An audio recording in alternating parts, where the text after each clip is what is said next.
那在08年的时候，这个国际上有一大批靶向药物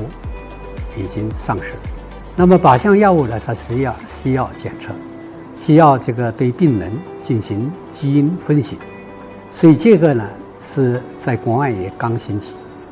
所以当时候看到了这个机会，所以在08年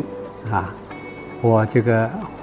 回来创建了这个肿瘤精准医疗伴随诊断的产品研发企业。我的这个目标是能够研发出国际一流的肿瘤精准医疗的伴随诊断产品。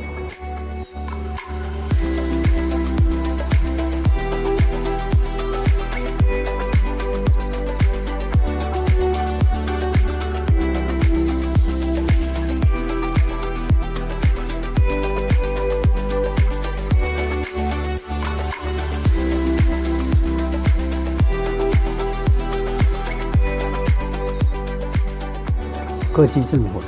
对于创业创新都非常重视。因为人才对于企业来讲是非常重要，就我们在企业在吸引人才，也是得到这个人才方面的这个政策支持。